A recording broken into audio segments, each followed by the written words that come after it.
Hello, it's me, Mandaya Vlogs. So, ayan, gumawa po ako ng biko. One of the famous food Filipino.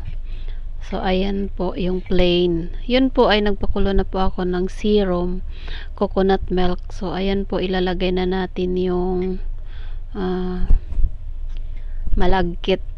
So, ayan po, pinapakuluan ko. So, after nyan, napakuluan na, konti na lang po yung serum niya. So, nilagay na natin yung glutinous rice.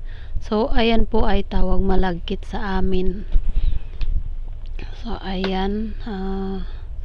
Mekos-mekos na natin. So, ayan po ay after po natin magpakulo ng coconut milk. So, ayan po ay hininaan natin yung apoy para po maluto yung rice na may serum. So, ganyan po ako pag gumagawa ng biko. So, nilalagyan ko po siya ng chocolate at lemon. Then, vanilla po siya. Kaso that time, wala po kaming vanilla. So, ayan po, after po naluto at napahinaan na po yung apoy. So, ayan po, naglagay na po kami sa tub at nilagyan po ng serum. Yung serum po na nilalagay ko dyan is yung kinuha ko po doon sa pinakulo ko na coconut milk. So, after ko po nyan maluto yung rice at dyan na po yan, nilagyan na siya ng serum.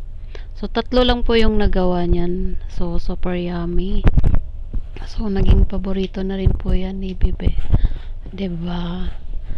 O, diba? Nilagyan na ng serum. After po niyan, nilagyan na po rin po ng marami ang serum na nagawa ko. So, actually, dapat marami po yan. Hindi ko inubos yung rice niya. Kasi nga gahol na kami sa oras at pakain na rin ng lunch. So, nagluto rin ako ng pansit para sa birthday celebrant nga. Hindi niya alam na ipagluluto ko pala siya ng biko at pinagpansit ko rin siya. So, na surprise din siya sa niluto kong pansit. Ito ay paborito ni Bijanis din. So, napaborito na rin ni Bibi, ni Jowa. Ayan, nilagyan, dapat ang lalagay dyan is latik. So, wala nang time, peanut na lang ang nilagay ko, grenade na lang siya. So, para maiba naman siya ang taste niya. So, ayan na po, malapit na matapos at palalamigin konti. After ng lunch ay yan na rin po ang kinain namin. Pero pinatikman ko na rin yan sa kanila. So, ayun, nagustuhan po nila. Kung bago po kayo dito sa video ko, please like and share. Pag nagustuhan nyo, subscribe nyo na rin. So, maraming salamat sa panunood. Ayan po ay malapit na matapos sa paggawa.